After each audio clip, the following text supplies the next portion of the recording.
একটি ছোট্ট গ্রাম, নাম ছিল নূরপুর। সেই গ্রামের এক কোণে কাঁচা মাটির ঘরে থাকত একটি দরিদ্র পরিবার, মা আর তার একমাত্র ছেলে ইয়াসিন। ইয়াসিন ছোটবেলা থেকেই খুব নরম মনের ছিল। 5 ওয়াক্ত নামাজ পড়ত, কারো কষ্ট দেখলে নিজের খাবার দিয়ে দিত। কিন্তু দুনিয়া সবসময় ভালো মানুষের সাথে ভালো আচরণ করে না। যখন ইয়াসিনের বয়স মাত্র 12, তখন তার বাবা মারা যান। সেই দিন থেকেই জীবনের কঠিন পরীক্ষা শুরু। মা বললেন, বাবা, তুই পড়াশোনা চালিয়ে যা, আমি কোনোভাবে চালিয়ে নিব। কিন্তু ইয়াসিন জানত এই সংসার শুধু কথায় চলবে না। তাই সে সকালে মাদ্রাসায় যেত আর বিকেলে কাজ করত বাজারে। কখনো সবজি বয়ে দিত, কখনো দোকানে সাহায্য করত। একদিন খুব ক্লান্ত হয়ে সে বাড়ি ফিরল। মা জিজ্ঞেস করলেন, খেয়েছিস? ইয়াসিন মিথ্যে বলল, হ্যাঁ মা, খেয়ে এসেছি। কিন্তু আসলে সে সারা দিন না খেয়েছিল। রাতে সে চুপচাপ সিজদায় পড়ে কাঁদতে লাগল। হে আল্লাহ, আমি তো হারাম কিছু চাই না, শুধু হালালভাবে বাঁচতে চাই। গ্রামের কিছু লোক তাকে নিয়ে হাসত। এই নামাজ পড়ে কি হবে, তুই তো গরিবই থাকবি। একদিন এক লোক তাকে অপমান করে বলল, আল্লাহ যদি থাকতো তোর এই অবস্থা হতো? এই কথা শুনে ইয়াসিনের বুকটা কেঁপে উঠল, কিন্তু সে চুপ করে থাকল। সেই রাতে আবার দোয়া করল, হে আল্লাহ, আমি জানি তুমি আছো, আমাকে ধৈর্য দাও। একদিন তার মা হঠাৎ গুরুতর অসুস্থ হয়ে পড়লেন।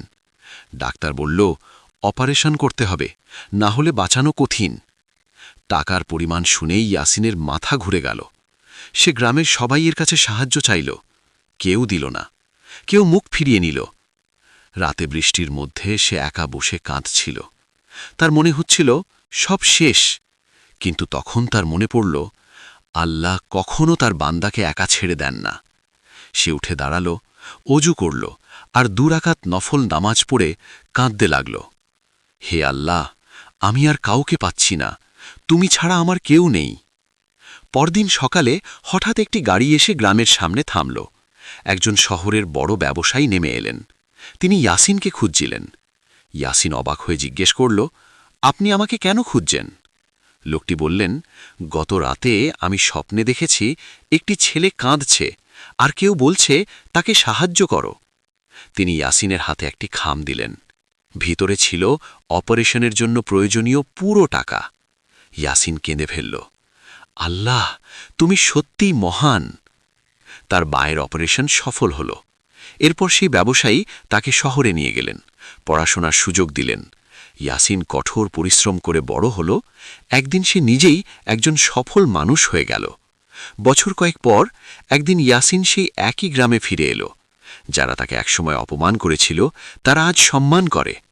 ইয়াসিন মসজিদের সামনে দাঁড়িয়ে বলল, আমি কোনো বড় মানুষ না, আমি শুধু শিখেছি যে আল্লাহর উপর ভরসা করে সে কখনো হারায় না।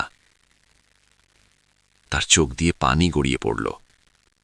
গল্পের শিক্ষা, যতই কষ্ট হোক, আল্লাহর রহমত তার থেকেও বড়। দোয়া কখনো বৃথা যায় না। ধৈর্য আর ঈমান থাকলে অন্ধকারের পর আলো আসবেই।